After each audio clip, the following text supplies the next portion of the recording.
I know, poor Charlotte's not been able to have a drink. Right, okay, boys and girls, you've just missed the last 45 minutes of really talking bollocks chat about how to get pork belly crisp.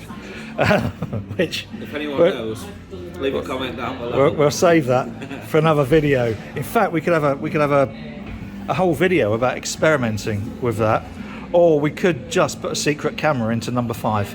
That would be the other. Nobody knows what number 5 is. Though. No, we're not going to sell. Right. So we're getting ever so slightly pissed. This is the collaboration between Glasshouse, which is just by the canal, though you'd never know it if you had to walk there, in Sturchley. Picked this up before going to see Attic. It's a collaboration with Daya. What have you noticed from on the can, apart from the wonderful artwork? It says, and Gemma says this to me as well, actually. What comes after this? Momentary bliss. It doesn't last very long at all. It passes, and then when I wipe it on the curtains, I'm in trouble. Charlotte always says that. How she can tell I'm a crap lover in 2 minutes is beyond me. It's just not really a fair comparison, but... I lowered the tone as well there, massively. Yeah, you led the way and I followed. Yeah.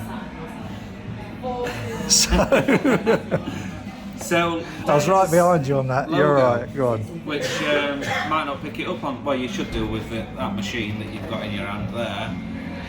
Let's get the one in the QR code, and then just above. And then just above. Well, that's the only place it exists on this can. Now, usually it's like front and centre with their big alligator kind of man. Sorry, am I moving too fast? Yeah, that's okay. They don't need it to be though, do they? No. The name sells it all. Yep. I'm surprised though that the Glasshouse don't get a mention on here anywhere. Yeah, that's their logo next to the logo? yeah. I quite like their logo actually. I thought that was meant to Prismatic. be an A. No. Is it a day? Right. Anyway. I nearly got you a T-shirt, but they didn't have one in medium. My eyes and this colour printing doesn't work, so I don't know what hops or anything are in here. We're flying blind. 8%. 500ml can as well, which I've considered putting the vacant into. I've even looked at the 568 cans, the pint cans, and they look ridiculous. But that's that's Arbor. I love Arbor for the fact that they do proper pint cans. There are benefits to it, Yeah. for sure. That's a lovely colour anyway. Smells, if it's not that, something smells very fruity then. Oh, excuse me.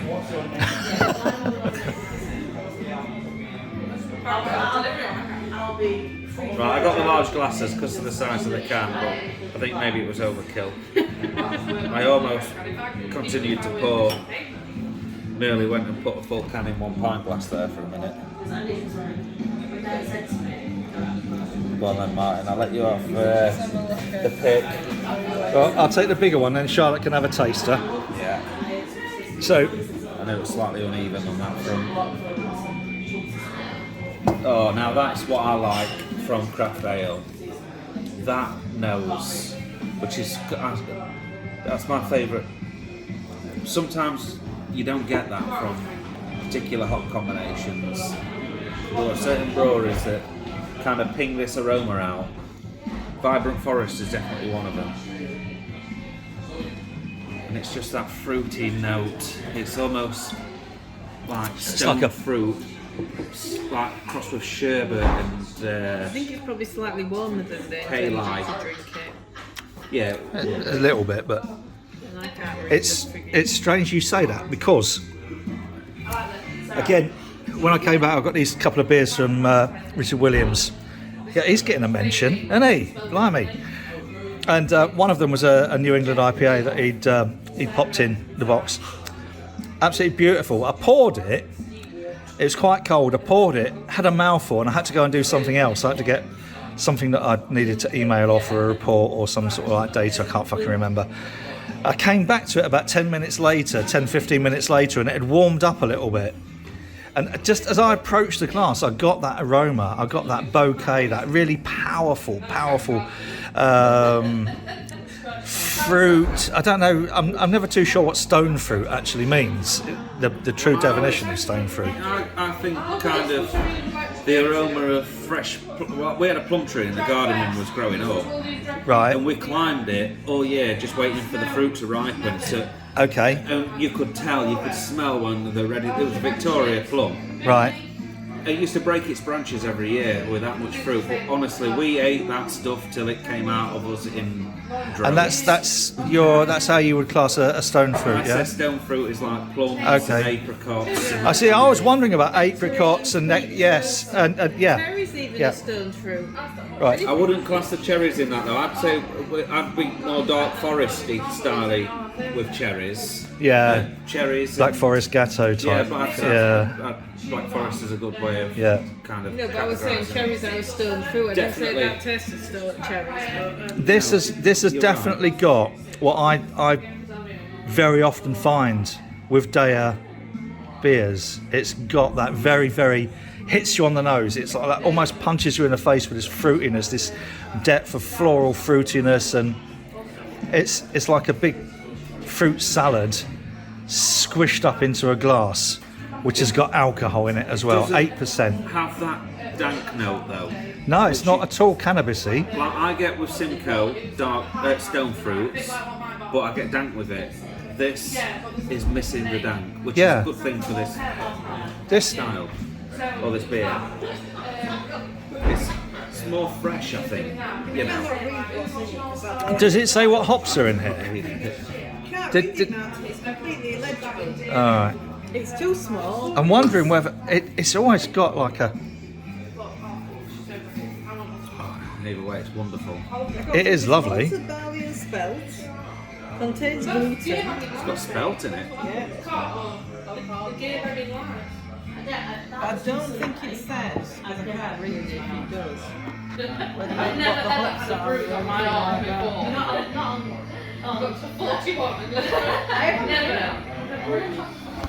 Well, whatever combination it is, Yeah. it's a good So, combo. It Glasshouse, Glasshouse, Birmingham, just down the road from Attic. That's a winner, but it's no longer available. It's all sold out. Another full-bodied beer though for me. I'm just getting the warming come through now from the alcohol. Doesn't taste It's high not- IBU at all, does it? And it hasn't got that massive alcohol. It doesn't hit you in the face and say this is really alcoholic. Well, no, I've drank half of my Yeah. glass and it's only just coming through now. That It's warming. vegan friendly as well. So no isinglass in there. I think most of the beers though that are coming out of the craft breweries are vegan friendly. It's whether they're gluten free or not is the next big Well, move. this one definitely isn't gluten free. It says warning contains gluten. It's one of the things I could read. That's one of the things with Attic, though, that they make a point of the fact that always vegan. Yeah. And I think that's All of ours are vegan. yeah. All of our beers are vegan, but all of our beers as well are gluten free, but they're not certified gluten. No, that's So we use the Brewer's Clarity, which denatures. But is that the gluten. enzyme? It's the enzyme that denatures. because that's the an gluten expensive molecule. option to go for. It People is. don't realise that. For a litre of Brewer's Clarity is approaching £250 Yeah, for a litre of it, and we put about 10 ml in a 500 litre batch. 2 ml per hectolitre right. is the dose rate, and then that denatures the gluten and Yeah. the gluten molecule, and it drops out with your sediment. Yeah, And then obviously, when you're canning or casking or kegging, you take a sample off and you send it to the lab, and they would give you a certified gluten-free below certain parts per million. yeah.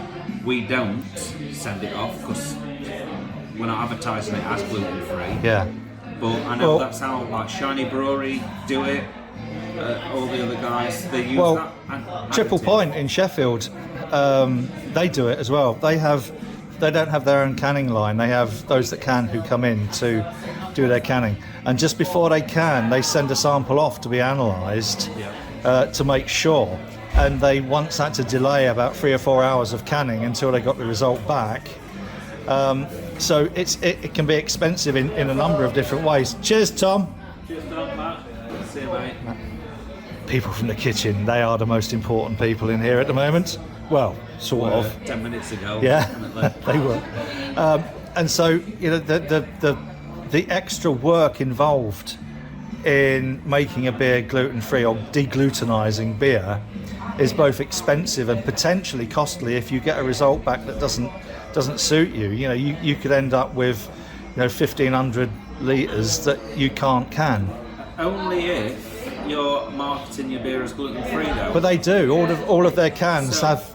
the difference with us, we've taken on this brewer's clarity enzyme as a substitute to isinglass in our finings regime. Yeah, we've because saved isinglass money is an not animal putting product. isinglass, Yeah, and we've also saved putting this horrible smelling animal product in our Yeah. beer, and that's helped us create clear beer and consistently clear beer moving forwards. But it has the added benefit of also reducing the gluten content in the beer. yeah. But it's just something that we've not capitalised on because we don't really have the push from our clientele to make us have certified gluten-free beer. That might happen as you scale up and if you start building up the canning. But then you got 200 quid lab fees to I don't take think you they're that to. expensive actually. No, I think it's if you're about doing it per batch, 75 quid. But I think that, if you're doing it as a one-off, then Yeah. I think it's about 200 well, here's plus the rule. VAT. So 75 quid over like 6,000 litres, Yeah. or 75 quid over 500 litres. yeah, quite exactly. Yeah, Per batch at the moment for our scale size is not worth it. yeah. But we're using the exact same process. Anyway, just an interesting point to make that it can make your beers not only gluten-free but also vegan-friendly by oofing off the isinglass. Yeah, you use like a 3 or 4 stage clarification process now. Yeah, so we've got Brewer's Clarity, which is the one we're talking about, the Yep. enzyme for gluten, goes in with the yeast. So that can work on the beer throughout all of its fermentation and maturation Okay, process. yep. And then we put an auxiliary finings in, silica-based finings, that goes into the tank just before we start to crash chill the beer. And obviously when we change the temperature of the beer to crash chill, the convection currents in the tank mix it for us, just goes through the port at the top. And then we add brown salt P, which is another finings agent from Murphy's in Nottingham. That acts on the opposite charge particles to the auxiliary finings that we've already put in to drop that opposite charge floaters that you might see in there. And then finally, as we cask, we put Celebrite in the cask. Yeah. The Celebrite is the final thing. We don't put it into our keg beers or anything like that, but beers that we do want to be relatively fine on the bar, like the Best Bitter, that has the Celebrite in there. Another vegan friendly, I believe it's silica based finings, which drops the cask and gives you a really bright beer. Like I said, we don't do it in the keg, we don't do it in the can, but the can does see the brown salt P, the can does see the Brewer's Clarity, and Yeah. the can does see the finings adjunct, Yeah. all of which are vegan, by the way. Right. That has been a very, very long video. I'm sorry, boys and girls, but I hope you've enjoyed it. Too. Oh yes. Should we split this in 2? I think I've got about 7 or 8 backed up waiting to go out. I might split this in 2 though. To be continued. To be You could con- put it into 5, mate. Just actually do a cutaway. Just do a cutaway. Say welcome to part 1, and then say welcome to part 2. Right, yeah. We do it as £3, one for each can. Yeah, one for each can. Oh, all right. Okay. Yeah, we'll do. I don't know whether I can be asked to edit all this, but let's do But it. it'll be funny in the In the outtakes. at the end. Welcome to part 1, where we drink elderflower beer from Attic. Right. Welcome to part 2, where we drink Attic Brew Co's New England IPA. How is it? You have to watch to find out. Welcome to part 3. Wait a minute. Wait a minute. Right. Okay. Right. No, I'm good. Let's go. I'm not. Hang on a minute. Right. Okay. Right. Let's go. Rolling. Are you ready? Three. No, put it down again. Right. Okay.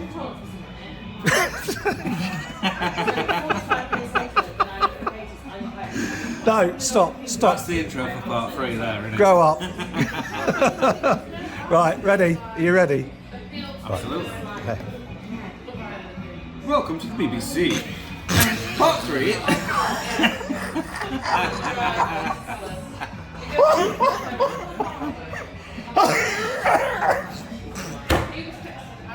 Lateral flow test, please. No, Anyway, Dare on this bit. Dare on this bit. Alright. This is Dare and Glasshouse. Fucking hell. No, come on, we've got to do it properly. I thought that was gold. No, you got to do proper intro. Let's go. Part 3. Dare. See what you think. That weren't anywhere near as good as the previous one. Okay. Right, I think I'll leave them all in. Fuck it. Right, we're at the brew shed in Retford. This is the Maestro, Mr. Harrison Hawks. We've been trying some beautiful beers tonight. Thanks ever so much to Ollie and Sam down at Attica Brewery. And Charlotte for putting up with us.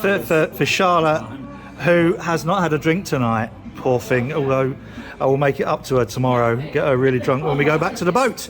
If you have been following our boating adventure, then you'll know where we're at and why.